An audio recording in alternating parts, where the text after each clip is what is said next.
connaissons ta sensibilité. Merci en tout cas d'être parmi nous, d'avoir accepté notre invitation.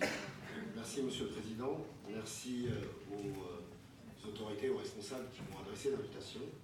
Et je me permettrai d'emblée de vous dire que ici je ne parle pas au nom d'un parti, mais j'ai l'honneur et l'avantage de représenter tous les partis. Et donc j'entends bien vous communiquer non pas la position officielle du Liban, mais la position du Liban. Je suis venu vous adresser une parole qui ne concerne pas la question des réfugiés. Je ne suis pas venu vous parler des réfugiés, je suis venu vous parler de ce qui tient à cœur à tous les Libanais, de ce qui vraiment motive notre action sur la question, c'est celle du retour des réfugiés. Nous ne parlons plus au Liban désormais de la gestion d'un dossier, mais nous parlons d'initiatives, de projets, d'un engagement libanais et que nous souhaitons collectif et international pour mettre en œuvre la question du retour des déplacés syriens. Pourquoi nous souhaitons uniquement parler de la question du retour? Parce que nous pensons que nous avons assez parlé de la crise humanitaire, des conséquences de la crise humanitaire. Nous avons assez ouvert nos frontières pour que des touristes internationaux de l'humanitaire viennent voir dans certains camps, il n'y en a pas beaucoup, mais surtout dans nos villes, dans nos villages, des déplacés, des femmes et des enfants surtout installés, malgré eux, sur notre territoire. Le Liban, en cela, n'a pas dérogé à une règle de vie qui est la sienne depuis son édification, depuis la création de l'État libanais contemporain, un pays ouvert, un pays avec des frontières, certes, mais des frontières qui ont une marque de fabrique, celle d'avoir été toujours ouverte, tout le temps ouverte. Le Liban, sur la crise syrienne, n'a jamais fermé, même pas un seul jour, ses frontières. Depuis 2011, nos frontières sont totalement ouvertes, elles le sont restées et elles le resteront. Les seules frontières que le Liban a fermées sont les frontières avec des pays avec lesquels il n'y a que la guerre comme solution. Ce sont nos frontières au sud avec la Palestine aujourd'hui occupée. Si nous avons gardé nos frontières ouvertes depuis 2011, ce n'est pas pour nous faire remercier ou pour entendre vos éloges. Quelques années plus tard, vous, communauté internationale, nous remercions pour notre générosité, pour notre accueil, pour le fait d'avoir offert un toit, une scolarité, une hospitalité à nos frères de Syrie. Non, nous avons gardé nos frontières ouvertes parce que c'est ça l'essence même du Liban, le message, comme l'a décrit le pape Jean-Paul II. Nous avons gardé nos frontières ouvertes parce que nous avons une tradition de générosité et d'accueil. Nous avons accueilli, M. Abiramian l'a mentionné, nos frères de Palestine, forcés à se déplacer, chassés de chez eux en 1948, chassés de chez eux et organisés sous l'emblème, sous l'autorité de l'UNRWA. Alors l'UNRWA, oui, elle nous concernait, cette organisation des Nations Unies créée pour venir en aide aux réfugiés en 1948. Et c'est pour cela qu'en 1951, quand la Convention de Genève est venue traiter de la question des réfugiés aux Nations Unies, au sein de l'Organisation des Nations Unies, le Liban n'était tout simplement pas concerné. Cette convention de 1951 a été mise sur place, a été créée pour gérer la question des déplacés et des réfugiés en Europe. C'est pour gérer le chaos que vivait l'Europe après la Seconde Guerre mondiale que nous avons pensé à une structure qui aujourd'hui est la structure qui gère la problématique des réfugiés et des migrations internationales. Je veux parler en l'occurrence du HCR. Donc le Liban n'est pas signataire de cette convention, mais le Liban spontanément, faisant face à un afflux substantiel de réfugiés irakiens en 2003, a appliqué les provisions de cette convention. Et le Liban spontanément, en 2011, et volontairement, a appliqué les prédispositions de cette convention. Le Liban, bien que non signataire, est un pays pétri d'humanisme. C'est notre humanisme qui fait que, naturellement, nous respectons le droit international et que nous comptons continuer à le respecter, indépendamment des accusations qui volent et qui fusent par-ci et par-là. Mais aujourd'hui, parler de la question du retour des réfugiés n'est pas uniquement un discours politique. C'est un discours qui colle aux réalités. C'est un discours qui émane de la réalité des choses. Sur le terrain, en Syrie, les circonstances ont changé. Le discours qui veut dire que la Syrie est une pièce unique d'un puzzle et que cette pièce est en feu est un discours pour le moins fallacieux. La Syrie est faite de plusieurs pièces du puzzle, certaines sont en feu, d'autres sont un peu écornées. Mais beaucoup de ces pièces sont des pièces en bon état. Elles ont été remises à leur place.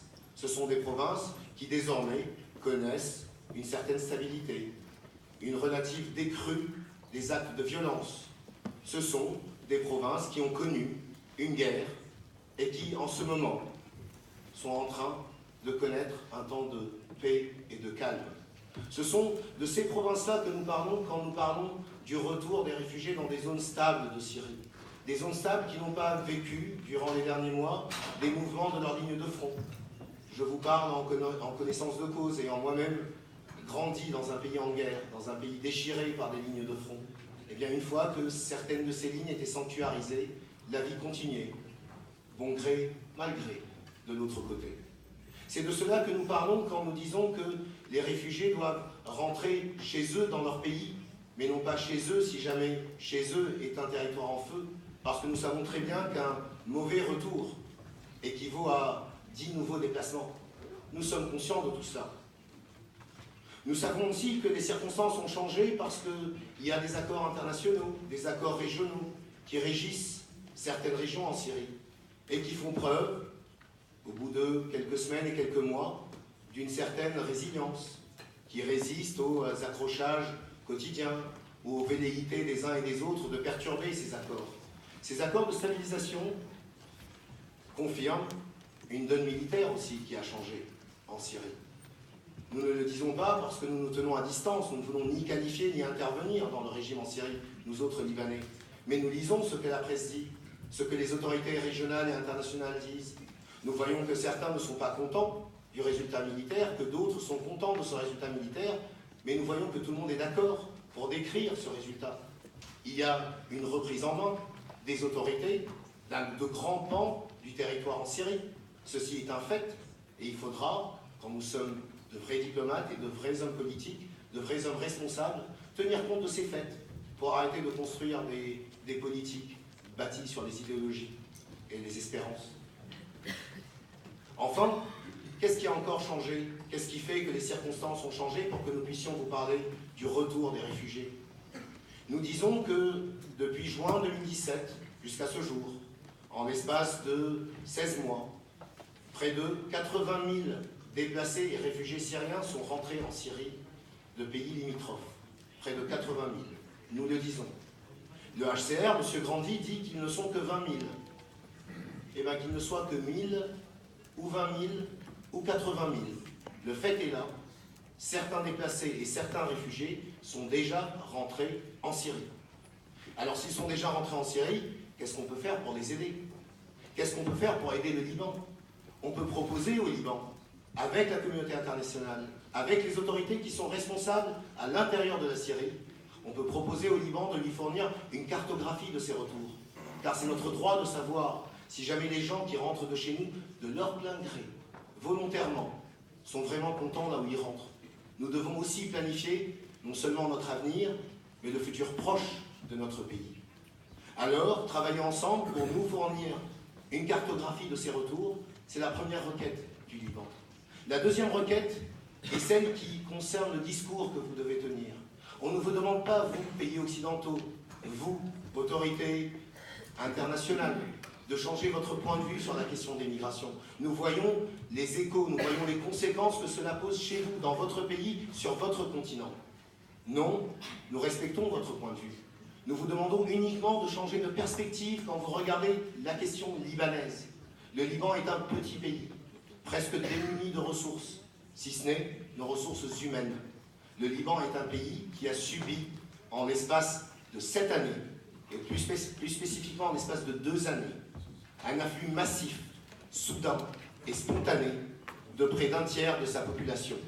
La même chose subie en Europe aurait non pas fait camoufler un ou deux pays, mais a eu raison de l'ensemble de l'Union. Les discours que nous entendons au sein des pays occidentaux, qui tendent à minimiser les chiffres des Syriens qui sont rentrés chez eux, quitte à dire que 20 000 Syriens comparés à vos 1,5 million de Syriens, ben, au fait, c'est pas grand-chose. Pour nous, il n'y a pas eu de retour. Ceci est le deuxième élément que nous souhaitons changer dans l'attitude du monde occidental quand il traite de la question du retour des réfugiés et des déplacés syriens présents au Liban. Oui, il y a eu des retours. Mentir revient à dire que 20 000 retours ne sont pas un retour. Il faudrait que ces mensonges, cette façon biaisée de regarder la réalité change dans vos sociétés, parce que ce que nous subissons serait insupportable pour vous. Oui, les Syriens commencent à rentrer, et oui, votre discours doit changer. Oubliez les marchandages politiques et économiques. Nous parlons d'êtres humains qui ne sont pas des pièces de monnaie à échanger au moment des grands accords. Oubliez votre discours qui vise à ne pas encourager ces Syriens à rentrer dans un but, non pas de les protéger, mais de protéger vos propres intérêts. Oubliez ce discours qui incite les Syriens à trouver refuge, non pas seulement au Liban, mais sous d'autres cieux.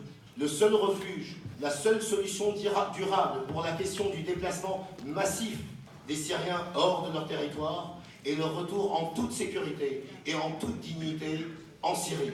Sans cela, la Syrie ne sera plus un pays stable, capable d'enrichir et de fournir de la prospérité à ses pays limitrophes, d'abord au premier chef desquels le Liban, et à d'autres pays, parmi lesquels les pays européens.